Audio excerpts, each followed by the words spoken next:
कहीं ना कहीं अगर हम देखें उन गरीब जो एक मजदूरी करके बंदा जिसने अभी तक पूरी उम्र अपने घर के लिए लगाया, अपना घर बनाया, उसको वो घर आज ऐसे तोड़ रहे हैं, 2 सेकंड नहीं लग रहे हैं। प्रॉपर्टी टैक्सेस मतलब किसी के ऐसे समझिए, मैं आपको ऐसे बोल दूं कि अगर किसी की इनकम कम है, उसके पेरेंट्स की कोई प्रॉपर्टी है जो उसने इनहेरिट की है, उसका सोर्स ऑफ इनकम अभी भी महदूद है, तो वो क्या करे? उसके पास बज़ाहिर तो इतनी प्रॉपर्टी होगी मगर जो सीरियस सोर्स ऑफ इनकम होगा वो कम ही होगा ऑलरेडी। उस वजह से उसको टैक्स देने में तो ये ऑलरेडी बहुत मुश्किल हो जाएगी। यहाँ की इकॉनमी इतनी पीछे गई है, इतनी डाउन है इस टाइम कि यहाँ कोई मामूली रेंट अगर दुकानदार को होता है वो नहीं दे सकता। तो आप ये प्रॉपर्टी टैक्स का बर्डन हम कैसे बेयर करेंगे? निंदा लोग हैं। हमने कोई प्रपोजल सरकार को नहीं भेजा है कि श्रीनगर में प्रॉपर्टी टैक्स लगना चाहिए। अब इन बाबू लोगों ने जो अपने आप को आज 30 मार खान समझते हैं, इनको पता है हमने आईएएस किया है तो हमें ही सब कुछ पता है। प्रॉपर्टी टैक्स के हवाले से बात होगी, मुफस्सल तफसीलात जो हैं प्रोग्राम के जरिए आप तक पहुंचाने की हम कोशिश करेंगे। स्टेट लैंड एनक्रोचमेंट मुहिम के हवाले से आज भी मुतल्लका इदारों की तरफ से शहरोगाम ज़िला सतह पर महकमे माल की तरफ से उनकी टीम की तरफ से कार्रवाइयाँ अंजाम दी गई। गैर कानूनी कब्जाजात हटाने के लिए यहाँ मुतल्लका इदारों की तरफ से हज़ारों कनाल सरकारी ज़मीन जो है वो अपनी तहवील में ली गई है। मुफस्सल तफसीलात आपके साथ हम ज़रूर शेयर करेंगे, मगर इससे पहले आपको ये बताते चले सरकार ने प्रॉपर्टी टैक्स को भी मंजूरी दी है। क्या मामलात हैं इस सिलसिले में, वो आपके साथ हम ज़रूर शेयर करेंगे। आपको बताते चले प्रॉपर्टी टैक्स को मंजूरी मिली है। इस सिलसिले में कहा जा रहा है कि यूनियन टेरिटरी में जो प्रॉपर्टी टैक्स लगाने का मंसूबा जो है वो हाउसिंग एंड अर्बन डेवलपमेंट की जानिब से काफ़ी अरसे से ज़ेरे गौर था। मज़ीद कुछ मामलात इसी हवाले से नाज़रीन किराम आप तक ज़रूर शेयर करेंगे। आपको बताते चले जम्मू कश्मीर हुकूमत ने प्रॉपर्टी टैक्स जल्द ही नाफिज करने के मंसूबे को मंजूरी दे दी है। शहरी और बल्दियाती इदारों में प्रॉपर्टी टैक्स 1 अप्रैल 2023 से नाफिजुल अमल रहेगा। क्या मामलात हैं मज़ीद वो भी आपके साथ शेयर करेंगे। इधर अगर सियासी लीडरान की बात करें, सियासी पार्टियों की बात करें, इधर भारतीय जनता पार्टी समेत मुतअद्दिद जो सियासी जमातों ने प्रॉपर्टी टैक्स के निफाज की मुखालफत का इजहार किया है। ताहम सरकारी ज़राए के मुताबिक मरकज़ी हुकूमत सिर्फ अर्बन लोकल बॉडीज़ को खासी सब्सिडी जारी करती है। अगर वो प्रॉपर्टी टैक्स लागू करे तो यूएलबी को इन ग्रांट्स के इजरा से बहुत फ़ायदा होगा। उनका कहना था कि यूनियन टेरिटरी में प्रॉपर्टी टैक्स लगाने का मंसूबा housing and urban development department की जानिब से काफ़ी अरसे से ज़ेर गौर था। तमाम ज़राए के मुताबिक बीजेपी समेत मुतअद्दिद जो सियासी जमातों और ग्रुपों की जानिब से लोगों की तरफ से इस मंसूबे की मुखालफत की वजह से महकमा इब्तदाई तौर पर सिर्फ तिजारती इमारतों पर प्रॉपर्टी टैक्स लागू कर सकता है और रिहायशी ढांचों को मुस्तस्ना करार दे सकता है। श्रीनगर म्युनिसिपल कॉरपोरेशन के एक सीनियर अफसर ने कहा, हमें श्रीनगर में प्रॉपर्टी टैक्स के निफाज के लिए बुनियादी काम मुकम्मल करने के लिए कहा गया है। मजीद माजी में साबिका इंतजामिया ने जम्मू कश्मीर में प्रॉपर्टी टैक्स आयद करने की मुतअद्दिद बार जो है कोशिश की, लेकिन अवामी और सियासी रद्द-ए-अमल की वजह से कभी ये टैक्स जो है नाफिज नहीं हो पाया था। जम्मू कश्मीर इंतजामिया को मरकजी वजारत दाखिला ने अक्टूबर 2020 में म्युनिसिपल कॉरपोरेशनों, म्युनिसिपल काउंसिलों और म्युनिसिपल कमेटियों के जरिए यूनियन टेरिटरीज में प्रॉपर्टी टैक्स लगाने की इजाज़त दी थी। जम्मू और कश्मीर की तंजीम नौ रियासत के कवानीन की मुवाफकत ऑर्डर 2020 की मंजूरी के साथ MHA ने जम्मू और कश्मीर म्युनिसिपल एक्ट 2000 और जम्मू और कश्मीर म्युनिसिपल कॉरपोरेशन एक्ट 2000 में तरमीम की। साबिका कानून साजा के पास करदा कवानीन में रियासत जम्मू कश्मीर में प्रॉपर्टी टैक्स के निफाज की वफात में शामिल थी। मिनिस्ट्री ऑफ होम अफेयर्स ने पहले मुतल्लका एक्ट की दफ़ा 72 से 80 और अब सेक्शन 72 को तब्दील किया है। हुक्मनामे के मुताबिक प्रॉपर्टी टैक्स ज़मीन और इमारत या खाली अराजी या दोनों की सालाना कीमत के 15% से ज़्यादा न हो। तो नाज़रीन किराम ये थे मामलात, ज़राए हमें क्या बताते हैं। मुफस्सल तफसीलात प्रोग्राम के ज़रिए हमने आपके साथ शेयर की। बिजनेस कम्युनिटी, आम लोगों का इस सिलसिले में प्रॉपर्टी टैक्स के हवाले से क्या कुछ कहना है, आइए आपको दिखाते हैं। देखिए, मैं यही बोलूँगा, ये जो प्रॉपर्टी टैक्स है ये यहाँ JNK की यूटी में नहीं लगना चाहिए। आप बोलेंगे अब क्यों नहीं लगना चाहिए? हमारे वो इकोनॉमिक हालात ही नहीं है। यहाँ की इकोनॉमी इतनी पीछे गई है, इतनी डाउन है इस टाइम कि यहाँ कोई मामूली रेंट अगर दुकानदार को होता है वो नहीं दे सकता। तो आप ये प्रॉपर्टी टैक्स का बर्डन हम कैसे बेयर करेंगे। मेरी रिक्वेस्ट होगी आपकी वसादत से ऑनरेबल LG साहब को, ऑनरेबल होम मिनिस्टर साहब को, ये जो प्रॉपर्टी टैक्स है ये फ़िलहाल इन एबियंस रखा जाए, यहाँ कोई प्रॉपर्टी टैक्स, क्योंकि जब तक यहाँ के लोग, यहाँ के ताजर स्टेबल ना हो। हमने 30 साल का ये जो टर्मोइल देखा है, इसमें हमारा कितना बिजनेस लॉस हुआ है ये मुझे लगता है हमसे ज़्यादा उनको पता होगी, गवर्नमेंट को, यहाँ की इकोनॉमी कहाँ पर है। इससे आप देखिए डे टू डे यहाँ के दुकानदार की हालत आप देखिए क्या है, कुछ कमाई नहीं है, मुश्किल से सैलरी निकलती है और अपने खर्चात निकले। यहाँ अभी वो इकोनॉमी नहीं है कि हम सारे टैक्स दे, हम सेल्स टैक्स देते हैं, इनकम टैक्स देते, मगर मैं रिक्वेस्ट करूँगा ये जो प्रॉपर्टी टैक्स हमारा है फ़िलहाल कम से कम ये 5 साल तक एबियंस में रखा जाए, ताकि ताजर को रिलीफ मिले, उसके ऊपर बर्डन पे बर्डन ना आ जाए।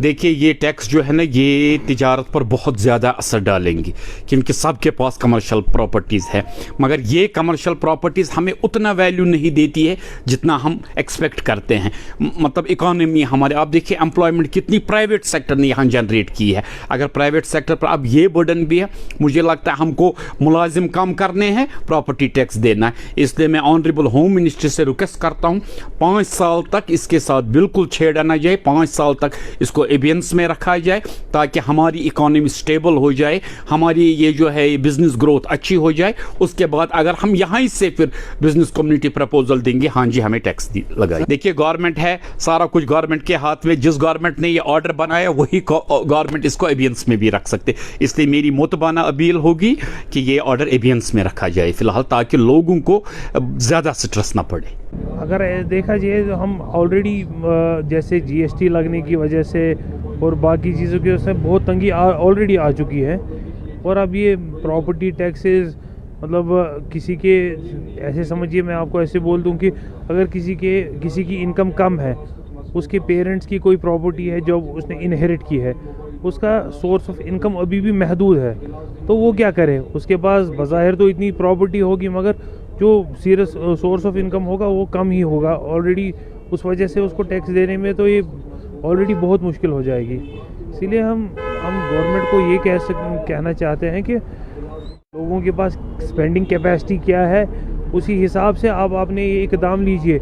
जिसकी इनकम ज़्यादा हो, अगर आप उनसे ऐसा मतलब कुछ नेगोशिएट पहले उनके ऊपर टैक्स लगाए कि हर एक पे नहीं लगाए, क्योंकि जिसके पास स्पेंडिंग कैपेसिटी नहीं होगी उसके पास प्रॉपर्टी तो होगी। और वैसे भी अगर आप देखिए मार्केट की हालत, मैं भी एक दुकानदार हूँ, 2-3 दिन बाद हम कुछ पैसे देखते हैं आजकल। मतलब मौसम भी है इसमें, और उसमें कुछ जो फंड्स गवर्नमेंट ने इतने मतलब डिपार्टमेंट्स में ऑलरेडी फंसे हुए हैं। सारे ठेकेदार एक EO की वजह से परेशान है, वो जम्मू में बैठा है EO, वो यहाँ नहीं आ रहा है। उस वजह से लगभग 20,000 ठेकेदार है जिनकी पेमेंट्स रिलीज़ नहीं हो रही है। अब ऐसे में और एक उनको ये प्रेशर आ जाए कि प्रॉपर्टी टैक्स, मैं समझता हूँ बहुत हार्श होगा। गवर्नमेंट को इसमें देखना चाहिए थारली, और ऑनरेबल लेफ्टिनेंट गवर्नर साहब को भी देखना चाहिए, क्योंकि ये तो ऐसे टैक्स लगाने तो कुछ भी मतलब नहीं बनता है। जो देखिए ग्राउंड सिचुएशन देखिए लोगों की, उसी हिसाब से करें। बाकी हमें फेथ है कि जो बेहतर होगा ये वैसे ही स्टेप लेंगे। कि अगर आप देखिए 2014 में जो फ्लड्स आए थे, उसके बाद से जम्मू कश्मीर की इकोनॉमी कहीं संभल ही नहीं पाई है। उसके बाद ऊपर से 2016 में भी ये प्रोटेस्ट हुए, उसके साथ भी बहुत टाइम वेस्ट हो गया। उसके बाद GST हुआ, उसके बाद नोटबंदी हुई, और यहाँ के लोगों को तो मेरे ख्याल से संभलने का मौका ही नहीं मिला। और जो मतलब और प्रॉपर्टी टैक्सेस और ये एनक्रोचमेंट ड्राइव, पूरे लोग डाइवर्ट हो गए हैं पूरा इसमें, उनको समझ नहीं आ रहा है वो क्या करना चाहिए। मैं इसलिए गवर्नमेंट से अपील करना चाहता हूँ कि आप ज़रा इसको देखिए, आप इसमें थोड़ा गौर कीजिए, ग्राउंड सिचुएशन पहले देखिए, लोगों को क्या क्या मुश्किलात है, और अगर आप और एक इसमें इजाफा कर देंगे लोगों की परेशानी में इजाफा हो जाएगा और कोई राहत मुश्किल है। देखिए, मैं अगर बात करूंगी कश्मीरी लोगों की, सबसे पहले मैं बताऊंगी कि कश्मीरी जो है वो डिप्रेशन के साथ साथ एंजाइटी का शिकार हो चुका है, क्योंकि एक कश्मीरी ने कब कमाया ही। बात करें हम लॉकडाउन की, कब तक लॉकडाउन रहा, उससे पहले हमने सैलाब देखा, जम्मू कश्मीर के लोगों ने आज तक कमाया कब, आप ही बताइए। हड़तालें यहाँ पे होते हैं, अगर हम बात करें इनकाउंटर से टारगेट किलिंग की, उस वजह से भी बिजनेस पे इफेक्ट पड़ता है। अब आपने रिसेंटली देखा एलजी एडमिनिस्ट्रेशन ने एक ऑर्डर जारी किया जिसमें बताया गया कि घास चराई लैंड और रोशनी लैंड एक्ट के तहत जिसके पास भी ज़मीनें होंगी उनसे वो छीनी जाएगी। देखिए वहाँ पे एलजी साहब ने ये भी कहा कि जो गरीब तबका है उसके साथ छेड़छाड़ी नहीं की जाएगी, लेकिन कहीं ना कहीं अगर हम देखें उन गरीब जो एक मजदूरी करके बंदा जिसने अभी तक पूरी उम्र अपने घर के लिए लगाया, अपना घर बनाया, उसको वो घर आज ऐसे तोड़ रहे हैं, 2 सेकंड नहीं लग रहे हैं, बुलडोजर चलाए जा रहे हैं। कब तक कश्मीरी सहेगा? आप ही बताइए। अब जो ये प्रॉपर्टी टैक्स आएगा ये कौन भरेगा? अब मेरा तो ये सवाल है सरकार से कि आप एक ही बार में एक कोई ऐसा ऑर्डर जारी कर लीजिए जिससे आप कश्मीरी को एक एक करके मार ही दीजिए, क्योंकि वो डिप्रेशन का शिकार हो चुका है। अब कश्मीरी के पास रहा ही क्या, आप ही बताइए। उसका बिजनेस पहले ही उससे छिन गया, उसकी जो प्रॉपर्टी है, उसका जो मकान है, उस पर आप बिल्डोजर चला रहे हैं। अब रही टैक्स की बात, अब टैक्स वो लाएगा कहाँ से? देखिए, जो पूरे मुल्क में जो प्रॉपर्टी टैक्स लगता है वो म्यूनसिपैलिटीज़ लगाती है, और ये 243 article 243 act of Indian constitution जो है वो लेजिस्लेटिव बॉडीज़ को ये हक देती है कि वो ऑथराइज करे म्यूनसिपैलिटीज़ को, कॉरपोरेशंस को, यूएलबीज़ को मेनली, कि वो ये प्रॉपर्टी टैक्स लगाए। जहाँ तक यहाँ प्रॉपर्टी टैक्स लगाने का ताल्लुक है, ये बात यहाँ पे चंद महीने पहले भी उठी थी, तब मैं एडवाइज़र टू मेयर भी था और अभी भी एग्जीक्यूटिव कमेटी मेंबर भी हूँ। तो मुझे बुलाया गया था इस चीज़ के लिए, मेयर साहब ने बुलाया था, मुझे कहा था कि शहर में हम प्रॉपर्टी टैक्स लगाएंगे। तो मैंने तब भी इसकी मुखालफत की थी और मैं आज भी इसकी मुखालफत करता हूँ। और वजह क्या है? मैं प्रॉपर्टी टैक्स लगाने के खिलाफ नहीं, प्रॉपर्टी टैक्स लगे मगर सही वक्त पे लगे, जब लोगों की इक्तिसादी हालत, माली हालत ठीक, और जिनको लगाने का हक है वो लगाए। देखिए, इंडियन कॉन्स्टिट्यूशन कहता है कि लेजिस्लेटिव बॉडी ऑथराइज करे म्युनिसिपैलिटी को। अब लेजिस्लेटिव बॉडी कहां है जनाब? आपका असेंबली है नहीं। 2018 के बाद आपके यहां असेंबली इलेक्शन नहीं हो रहे हैं, आपके पास यहां चुनिंदा सरकार नहीं है। अब कुछ चंद अफसर जो अपने दफ्तरों में बैठे हैं, जिनके एसी दफ्तरों में बैठे हैं, वाजवान एंजॉय कर रहे हैं, उनको लोगों का कुछ पता ही नहीं है, उनको ग्राउंड के साथ कोई ताल्लुक है ही नहीं। उनको पता नहीं कि शाम को क्या यहाँ का गरीब आज कमा के शाम को खा पाता है कि नहीं खा पाता है।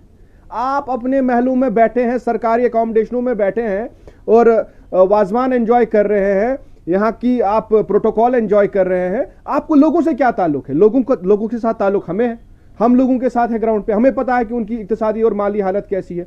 आप 2010 से ले लीजिए, पहले 2010 में एक लॉकडाउन, उसके बाद आपका 13 का लॉकडाउन, उसके बाद 14 का आपके सैलाब आ गए, उसके बाद आपके 16 का लॉकडाउन। कोई मुसीबत फिर अगर कम थी तो वो आपने 19 में हम पर डाल दी, अगर वो फिर कम था कुछ तो फिर कोविड का लॉकडाउन। कश्मीर उभरा कब? कश्मीरी ने पैसा कमाया कब? हम तो फिलहाल घाटा ही दे रहे हैं, पिछली एक डिकेड से कश्मीरी घाटा दे रहा है, और आप कहते हैं कि हमें जी अब इन पर और एक चीज मुसल्लत करनी है, वो जी प्रॉपर्टी टैक्स। जल्दबाजी क्या है जनाब? हालात बेहतर हो रहे हैं, हड़ताल नहीं होती है, जो एक बहुत खुशाइन बात है। हड़ताल नहीं हो रहे, आज लोग अपना काम कर रहे हैं, लोगों को कमाने दीजिए, पैसा आने दीजिए, लोगों की इक्तिसादी माली हालत बेहतर होने दीजिए, उसके बाद लगाएंगे प्रॉपर्टी टैक्स। अपनी यहाँ पे चुनिंदा सरकार हो, ये बाबू वाबू नहीं चलता यहाँ। ये बाबू लोग समझ जाए कि कश्मीर जो है ये कुछ देर तक शायद इनके हाथों में है और शायद कुछ देर और रहेगी, मगर वक्त दूर नहीं है कि जब यहां पर अपनी चुनिंदा सरकार होगी और वो फैसले करेगी लोगों की। आपको कोई हक नहीं है लोगों का फैसला करने का। यहां इलेक्शन हो, चुनिंदा सरकार हो, तब फैसले हो ऐसे, उन्हीं को हक है, क्योंकि उनको पता है कि ग्राउंड पे कैसे क्या चल रहा है। इनको क्या पता है जनाब? इनको कुछ नहीं पता है। मैं नहीं डरता कि शाम को मेरी कोठी ले जाएंगे चर्च लेन से, मैं नहीं डरता जनाब मेरी जो एस्कॉर्ट है उसमें से एक गाड़ी ले जाएंगे अगर मैंने कुछ कह दिया तो। मैं अवाम का नुमाइंदा हूं, मैं हिंदुस्तान की जमहूरियत में यकीन रखने वाला इंसान हूं, मैं डरने वाला इंसान नहीं हूं। मैं साफ कहता हूं, जब भी आप इस प्रपोजल को, पहले ही आपने इस प्रपोजल को श्रीनगर म्युनिसिपल कॉर्पोरेशन से हमने नहीं भेजा है। पहली बात, श्रीनगर के मुतालिक मैं बात आपको अहम कहूं कि यहां की जो आज कॉर्पोरेशन है वो इलेक्टेड बॉडी है, जो चुनिंदा लोग हैं। हमने कोई प्रपोजल सरकार को नहीं भेजा है कि श्रीनगर में प्रॉपर्टी टैक्स लगना चाहिए। अब इन बाबू लोगों ने जो अपने आप को आज 30 मार खान समझते हैं, इनको पता है हमने आईएएस किया है तो हमें ही सब कुछ पता है। जो यहाँ की पॉलिटिकल क्लास है वो सारे पागल है, चोर है, डाकू है। मगर याद रखिए ये वक्त रहने वाला नहीं है। हमने कोई प्रपोजल नहीं भेजा है और जब भी ऐसा कोई चीज कॉर्पोरेशन के सामने आती है, इलेक्टेड बॉडी के सामने आती है या एग्जीक्यूटिव कमेटी के सामने आती है, हम इसको रद्द कर देंगे।